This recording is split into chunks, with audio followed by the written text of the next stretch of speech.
Hello friends, मेरा नाम रोहित गुप्ता है और हम रीजनिंग पढ़ा रहे थे जिसमें हमारे 6 चैप्टर कंप्लीट हो चुके हैं और आज हम 7वां चैप्टर लेकर आए हैं, ब्लड रिलेशन या हिंदी में बोलते हैं रक्त संबंध। तो ये चैप्टर काफ़ी इजी है और ज़्यादातर सभी लोग जानते भी हैं इस चैप्टर को, लेकिन चैप्टर्स को करना आसान है। हमारा जो सिलेक्शन होता है वो चैप्टर्स को कम समय में करने पर होता है। तो इसकी मैं आपको एक ट्रिक बताऊंगा जो इस चैप्टर का जिससे आप इस चैप्टर का कोई भी क्वेश्चन 10 से 15 सेकंड के अंदर कर रहे होंगे। तो चलिए वीडियो को स्टार्टिंग से लास्ट तक देखते रहिए और आज की वीडियो में हम कॉन्सेप्ट बताएंगे।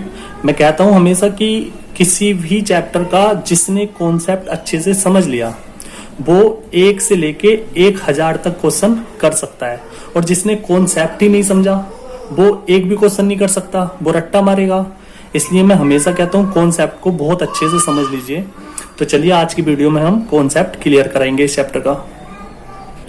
उससे पहले अगर किसी ने मेरे चैनल को सब्सक्राइब नहीं किया है तो प्लीज मेरे चैनल को सब्सक्राइब कर लीजिए।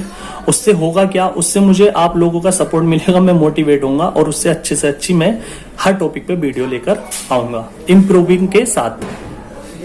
तो चलिए इस चैप्टर से हमारे 3 टाइप के क्वेश्चंस बनते हैं एग्जाम में। फर्स्ट टाइप का होता है हमारा पजल फॉर्म। फर्स्ट टाइप का होता है हमारा पजल फॉर्म में क्वेश्चन आता है। सेकंड टाइप का आता है हमारा कोडेड फॉर्म, जब हमारे रिलेशन को संबंध को कोड करके दे देता है। और तीसरा आता है हमारा पॉइंटिंग फॉर्म।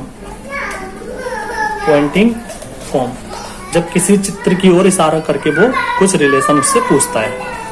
तो आज हम फर्स्ट टाइप के क्वेश्चंस उठाएंगे पजल फॉर्म, लेकिन फर्स्ट टाइप के क्वेश्चंस उठाने से पहले इसका कुछ हम कॉन्सेप्ट बताएंगे, उसको आपको ध्यान से समझना है। चलिए स्टार्ट करते हैं।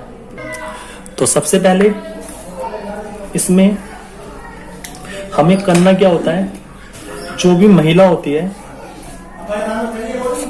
होती है उसको हम एक सर्कल से डिनोट करते हैं, राउंड से डिनोट करते हैं। दूसरा जो पुरुष होता है उसको हम एक ट्रायंगल से डिनोट करते हैं।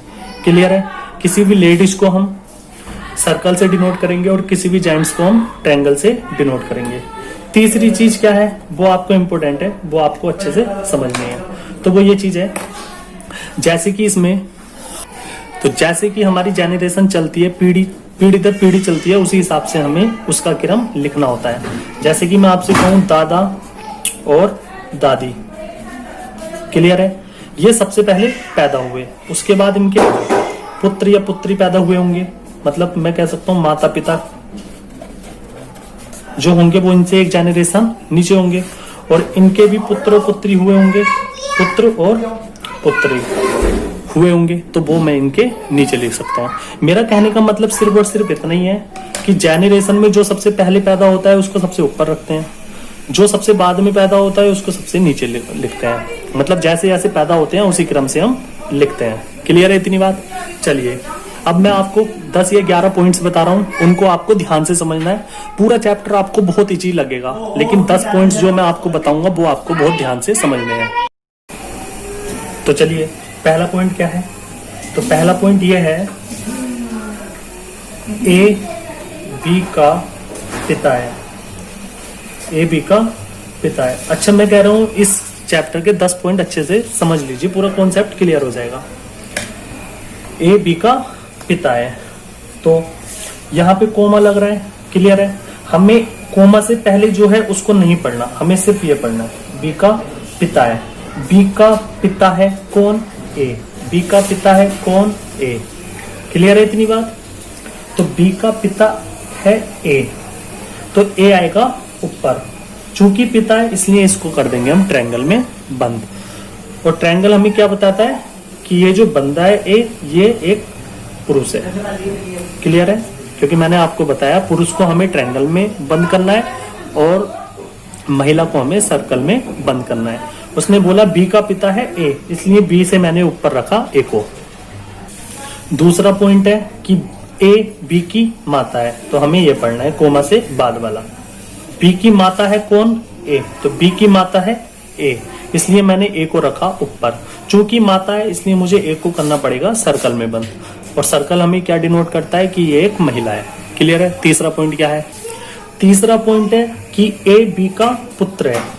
ए बी का पुत्र है, बी का पुत्र है कौन? ए, तो ए आ जाएगा नीचे, क्योंकि उसने बोला बी का पुत्र है, तो ए आ जाएगा नीचे। चूंकि पुत्र है इसलिए ए को हमें क्या करना पड़ेगा? ट्रायंगल में बंद। क्लियर है इतनी बात भी? चौथा पॉइंट क्या है? चौथे पॉइंट में बोला है कि ए एंड बी भाई भाई हैं। ए और बी क्या है? भाई भाई हैं। तो दोनों ए और बी भाई भाई हैं, सेम जेनरेशन के हैं, इसलिए ए यहाँ पे आ जाएगा और बी यहाँ पे आ जाएगा। लेकिन क्वेश्चन में बोला है कि ए और बी भाई भाई हैं, इसलिए दोनों को कर देंगे हम ट्रायंगल में बंद। अच्छा, मैंने इनको एक दूसरे के बराबर में इसीलिए लिखा क्योंकि ये सेम जेनरेशन के हैं, सेम पीढ़ी के हैं। क्लियर है। पांचवा पॉइंट क्या है कि ए बी की बहन है और बी ए का भाई है। तो मैंने आपको बताया कोमा के बाद वाला जब हम पढ़ेंगे तो पढ़ेंगे बी की बहन है, बी की बहन ए है, तो हम इसको कर देंगे राउंड में बन। आगे उसने बोला अभी तक हमें यहां तक हमें ये नहीं पता कि बी का जेंडर क्या है, बी महिला है या पुरुष है। लेकिन आगे उसने बोला कि और बी जो है ना, बी वो ए का भाई है, ए का भाई है बी, ए का भाई है बी, इसलिए बी को कर देंगे हम सर्कल ट्रायंगल में बंद। तो इससे ये पता चला कि ए यहाँ पे महिला है और बी यहाँ पे पुरुष है। छठा पॉइंट क्या है कि ए जो है ना, ए वो बी की पत्नी है, बी की पत्नी है ए। तो पति पत्नी तो सेम जेनरेशन में आते हैं, इसलिए मैंने लिख दिया बराबर में। और उसने बोला कि बी की पत्नी है, तो बी की पत्नी अगर ए है तो बी यहाँ पे क्या है? पति। लेकिन एक बात बताइए, अगर मैं इस फैमिली ट्री की बात करूं और इस फैमिली ट्री की बात करूं तो कुछ डिफरेंस दिखाई दे रहा है? तो आप कहोगे कुछ भी नहीं दिखाई दे रहा। अब मान लीजिए मैंने दोनों आपको फैमिली ट्री दे दी, अब मैं आपसे रिलेशन पूछ रहा हूं कि बताइए क्या रिलेशन है, तो आप यहाँ पे कंफ्यूज हो। आप क्या कहोगे कि ए बहन है बी का और बी भाई है ए का, या आप ये कहोगे कि बी जो है ना वो पति है ए का और ए पत्नी है बी की। तो यहाँ पे कंफ्यूज हो, इसलिए जहां भी पति पत्नी आते हैं तो उनके बीच में लगाना है हमें प्लस का निशान, ताकि हम कंफ्यूज ना हो। क्लियर है। सातवां पॉइंट क्या है? ए बी का चाचा है। समझना अच्छे से ध्यान से। ए क्या है? बी का चाचा, बी का चाचा, तो बी यहाँ पे आ गया। हमें बी का अभी कोई भी जेंडर नहीं पता कि वो महिला है या पुरुष है। उसने बोला ए जो है ना वो चाचा है बी का, तो बी का चाचा कौन होगा? तो बी के तो होंगे यहाँ पे पिताजी। ट्रायंगल मैंने बता दिया कि यहाँ पे हैं उनके पिताजी, एक जेनरेशन मैंने पहुंचा दिया ऊपर। ये हो गए पिताजी, और पिताजी के जो भैया हैं वो होगा ए, मतलब बी के चाचा। तो हम यहाँ पे इस फैमिली ट्री जो हमारी बनी ए बी का चाचा है वो ये वाली बनी। क्लियर है इतनी बात? अभी भी हमें यहाँ पे ये नहीं पता चल रहा कि बी का जेंडर क्या है। अब जिसको ये लग रहा हो कि इस फैमिली ट्री ऐसे बनेगी कि ए बी का चाचा है तो बी ये हो गया और ए ये हो गया, तो भाई ऐसे नहीं बनेगी।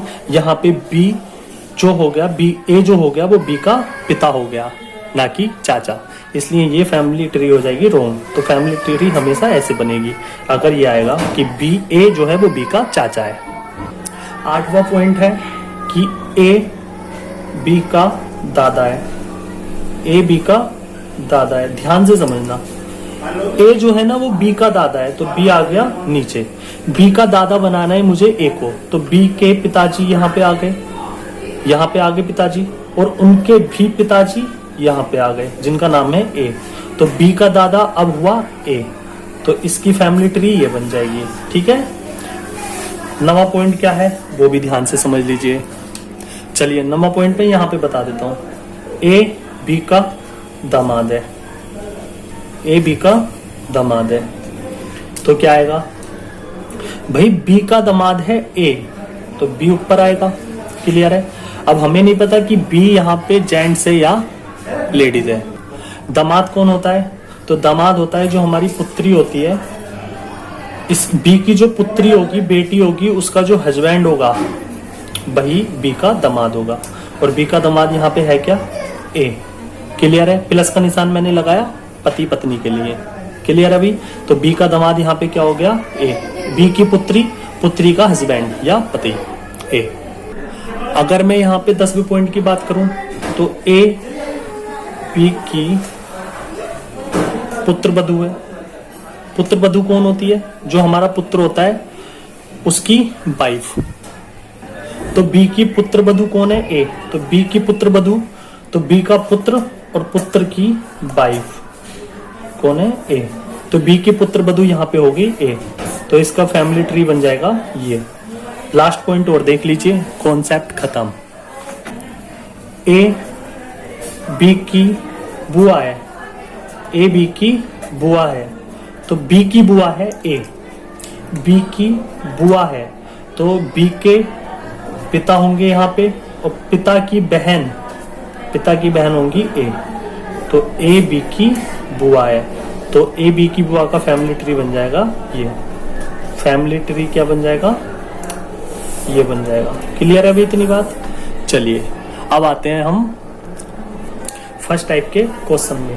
तो ये है टाइप फर्स्ट।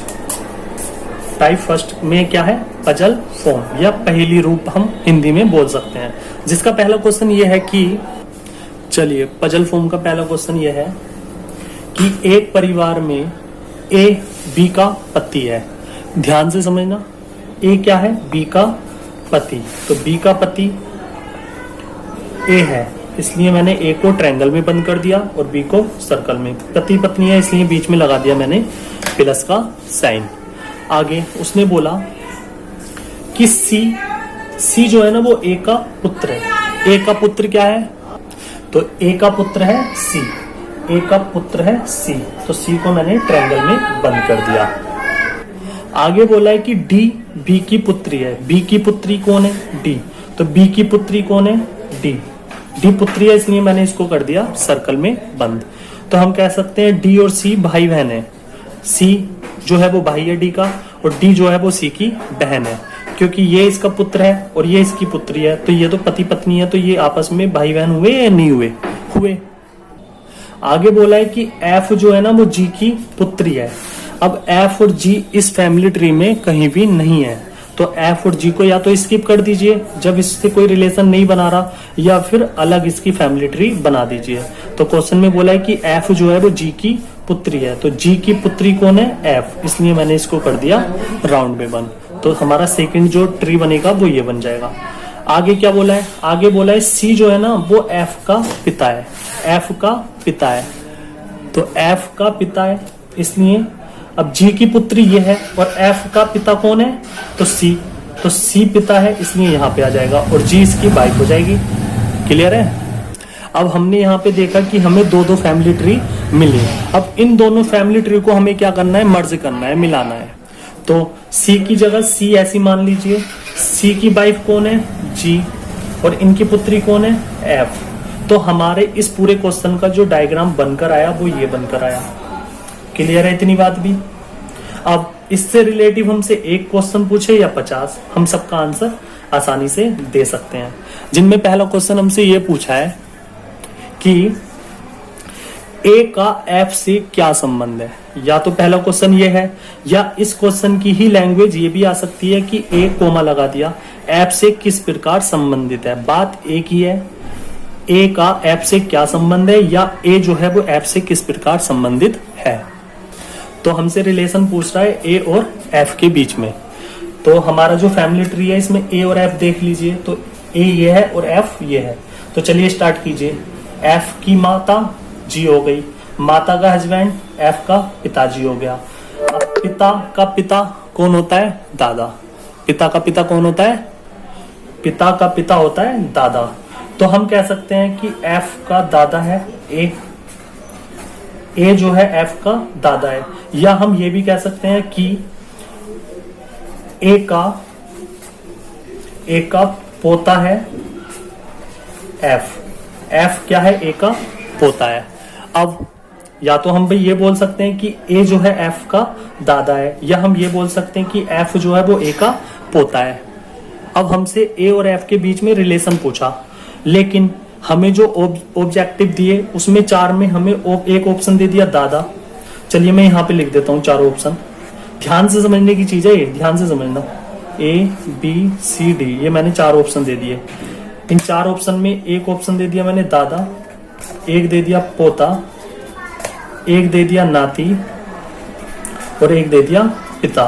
तो हमें पता है ये दोनों ऑप्शन तो हैं रॉन्ग। अब लेकिन दादा इसका आंसर होगा या पोता, यहाँ पे हो जाते हैं हम कंफ्यूज। तो इसके लिए मैं आपको बता दूं, ध्यान से समझना। इसके लिए मैं पहले क्वेश्चन में आ जाता हूँ। क्वेश्चन में मुझसे पूछा है कि ए का एफ से क्या संबंध है। तो हमेशा इस टाइप के क्वेश्चन में हम से का की तरफ जाते हैं, से का की तरफ जाते हैं। तो से मतलब एफ से का की तरफ जाएंगे, मतलब एफ से ए की तरफ जाएंगे। तो हम कह सकते हैं एफ जो है, ए जो है वो एफ का दादा है। मैंने बताया ना कि से हमें का की तरफ जाना है, तो हमें क्वेश्चन में से पहले क्या दिया है एफ, तो हमें एफ से जाना है कहाँ, ए, एफ से जाना है ए। तो जब हम एफ से जाएंगे ए, तो हमें एफ का ये ए जो मिलेगा वो क्या मिलेगा, दादा। इसलिए पहला ऑप्शन हो जाएगा हमारा ठीक। तो जब भी हमारे क्वेश्चन में से या का लिखा हुआ आएगा तो हमें हमेशा से का की तरफ ही जाना होगा। तो पहले क्वेश्चन का आंसर हो जाएगा हमारा दादा। उसके बाद दूसरा क्वेश्चन क्या है, तो दूसरे क्वेश्चन में हमसे पूछा है कि सी का एफ बी से क्या संबंध है। तो जैसे कि मैंने बताया से का की तरफ जाना है, मतलब हमें बी से सी की तरफ जाना है। तो बी से सी की तरफ जाना है, बी से सी की तरफ जाना है। तो ये इसकी पुत्री और पुत्री का भाई इसका बेटा हुआ। तो इसका आंसर दूसरे का क्या आ जाएगा, पुत्र।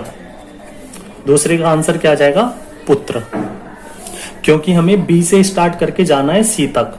तो ये सी जो होगा वो पुत्र होगा बी का। अच्छा, मान लीजिए इसी क्वेश्चन में ये आ जाता कि बी का सी से क्या संबंध है, बी का सी से, मतलब सी से के बाद में लगता है यहाँ पे से और बी के बाद में लगता का। तो से मुझे का की तरफ जाना होता, इसलिए मैं सी से जाता बी की तरफ। तो मेरा आंसर क्या होता, तो मेरा आंसर होता माता। सी की माता ही तो है बी, तो मेरा आंसर होता माता। क्लियर है अभी इतनी बात भी। तीसरे क्वेश्चन में बोला है कि जी का बी से क्या संबंध है। तो से का की तरफ जाना है, इसका मतलब बी से मुझे कहाँ जाना है, जी तक। बी से जाना है जी तक, मतलब बी से स्टार्ट करना है, जी तक जाना है। तो बी का पुत्र और पुत्र की वाइफ कौन हुई, पुत्र बधू। तो इसका आंसर आ जाएगा हमारा पुत्र बधू। क्लियर है भाई इतनी बात भी, पुत्र बधू। चौथा क्वेश्चन पूछा है कि बी का जी से क्या संबंध है।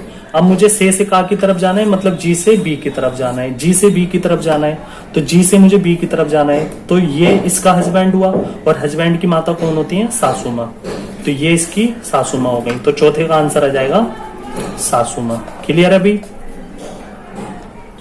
चलिए सेकंड क्वेश्चन क्या है, तो सेकंड क्वेश्चन में बोला है कि एक परिवार में बी जो है वो सी का पुत्र है। तो चलिए मैं फैमिली ट्री यहाँ पे बना देता हूँ इस वाले पेपर पे। क्लियर है, तो यहाँ पे बना देते हैं, दिखाई दे रहा है, ठीक है। एक परिवार में बी जो है वो सी का पुत्र है। तो सी यहाँ पे आ गया, रेड पेन से बना देते हैं, दिखाई नहीं दे रहा। सी का पुत्र कौन है, बी। तो मैंने यहाँ पे बी को ट्रायंगल में बंद कर दिया। आगे उसने बोला किंतु सी जो है ना वो बी की माँ नहीं है। तो सी माँ नहीं है तो पिता होगा। क्लियर है, सी जो है वो बी की माँ नहीं है। नहीं मैंने नीचे लिखा है, मिस्टेक हो गई थी मुझसे, ठीक है। आगे क्वेश्चन में बोला है ए और सी पति पत्नी है। ए और सी पति पत्नी है, तो ये पति होगा और ये पत्नी होगी। क्लियर है। आगे उसने बोला है कि एफ जो है वो सी का भाई है। सी का भाई कौन है, एफ, इसलिए मैंने इसको भी ट्रायंगल में बंद कर दिया। आगे क्वेश्चन में बोला है कि डी ई का भाई है। अब डी और ई इसमें कहीं भी नहीं आ रहा, इसलिए दूसरा फैमिली ट्री मुझे बनाना पड़ेगा। तो क्वेश्चन में बोला है कि डी जो है वो ई का भाई है, ई का भाई है कौन, डी। क्लियर है इतनी बात भी।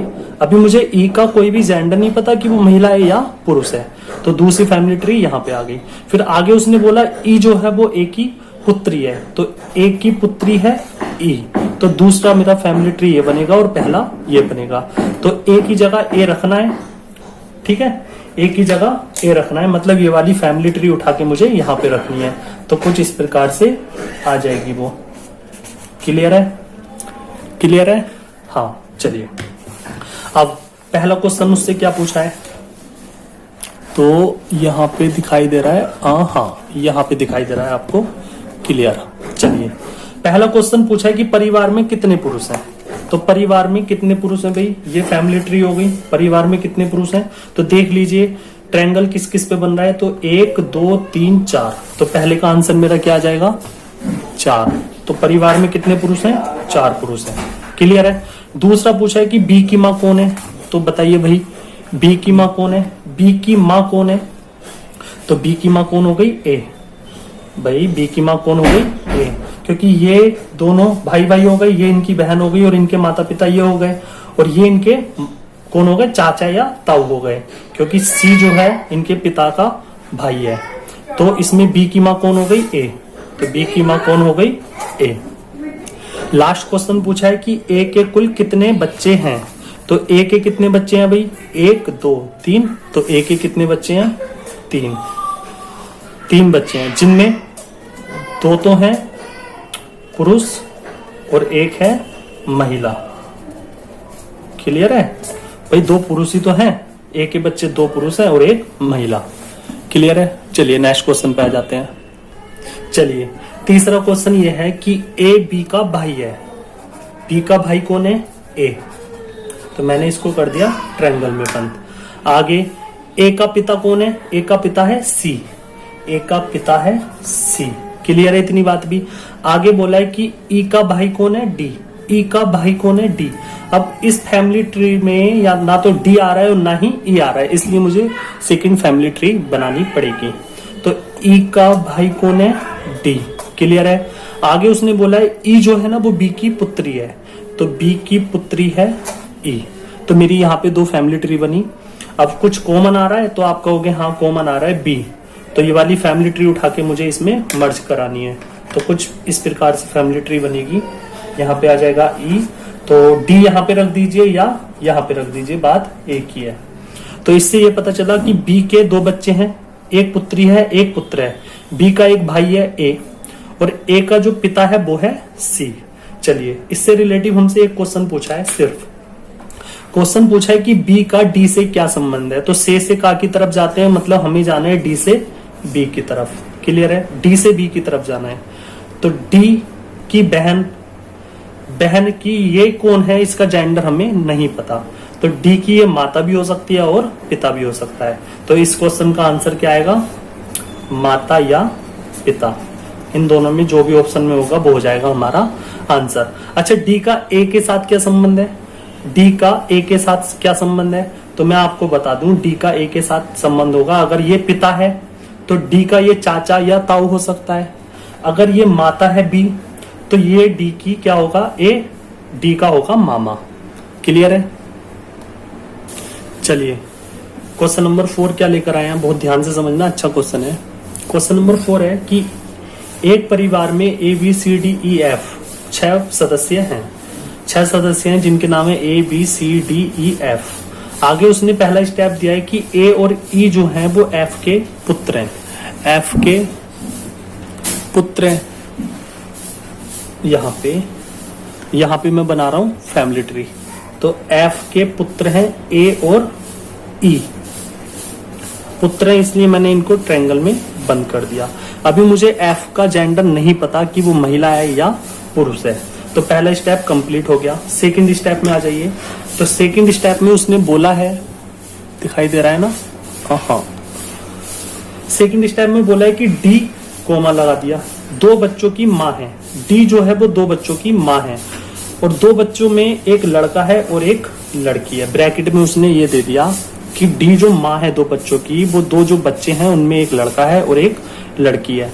तो यहाँ पे डी किसी से भी कनेक्ट नहीं हो रहा, इसलिए फैमिली ट्री में दूसरी फैमिली ट्रीज की बनानी पड़ेगी। तो डी क्या है, माँ है 2 बच्चों की, जिनमें एक लड़का है और एक लड़की है। हमें इनके नाम नहीं पता, क्लियर है इतनी बात भी। तीसरे स्टेप में दिया है कि बी जो है वो ए का पुत्र है। ए का पुत्र कौन है, बी, ये आ गया। आगे उसने दिया कि महिला और पुरुष बराबर हैं, महिला और पुरुष बराबर हैं। इस चीज को ध्यान से समझिए, जो 6 सदस्य हैं एक परिवार में उनमें महिला और पुरुष बराबर हैं, मतलब 3 महिलाएं हैं और 3 पुरुष हैं। तो 3 पुरुष कौन कौन से हैं? ए, ई और बी, ये तो हमें कंफर्म हो गया। अब 3 महिला कौन कौन सी रह गई? तो एक तो एफ महिला हो गई, एक डी महिला रह ही गई, तो ए बी सी, और एक रह गया सी। तो सी कहाँ पे आ सकता है? तो आप कहोगे सी आ सकता है यहाँ पे। क्लियर है? सी आ सकता है यहाँ पे, यहीं पे आएगा। अब 3 महिला हो गई और 3 हो गए पुरुष। अब हमें सेकंड स्टेप में ये दिया था कि डी जो है वो 2 बच्चों की माँ है, जिनमें एक लड़का है और एक लड़की। तो डी को मैं कहाँ बैठाऊं? तो आप कहोगे डी को अगर मैं यहाँ बैठा दूं, यहाँ पे बैठा दूं, तो यहाँ पे तो ए और ई की ऑलरेडी माँ दी है एफ, तो यहाँ पे तो मैं डी को बिठा ही नहीं सकता। अगर मैं यहाँ पे डी को बिठा दूं, भाई इसकी वाइफ बना दूं अगर मैं डी को, तो यहाँ पे ए की बच्चा रह जाएगा, वो रह जाएगा सी। तो मुझे बनाने हैं 2 बच्चे, तो यहाँ पे भी हम नहीं बना सकते। अब मुझे बस इतना पता है कि ए का पुत्र है बी, तो मुझे ए की वाइफ ही बनाना पड़ेगा डी को। क्लियर है? मुझे ए की वाइफ ही बनाना पड़ेगा डी को, तभी तो डी 2 बच्चों की माँ बनेगी, जिनमें एक पुत्र ये हो गया और एक जो इसकी पुत्री होगी वो होगी सी नाम की। अब हमारा ये फैमिली ट्री कंप्लीट हो गया। क्लियर है? अब इससे रिलेटिव हमसे जितने भी क्वेश्चन पूछेगा हम सबके आंसर देंगे, जबकि हमसे सिर्फ और सिर्फ एक क्वेश्चन पूछा है कि सी का ए से क्या संबंध है। तो से जब का की तरफ जाएंगे हम, तो हम कह सकते हैं कि ए से हमें सी की तरफ जाना है, ए से सी की तरफ जाना है इस वाली फैमिली ट्री में।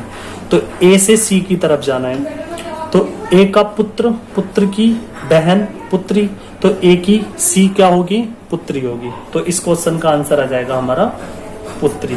क्लियर है भाई? चलिए नेक्स्ट क्वेश्चन पे आ जाते हैं। चलिए आज की वीडियो इतनी ही रहने देते हैं। पजल फॉर्म के अभी 2 या 3 क्वेश्चन अच्छे से रह गए हैं, उनको नेक्स्ट वीडियो में देखेंगे। वीडियो काफी बड़ी हो गई है, इसलिए यहीं तक ही इस वीडियो को छोड़ेंगे। Okay, thank you so much class.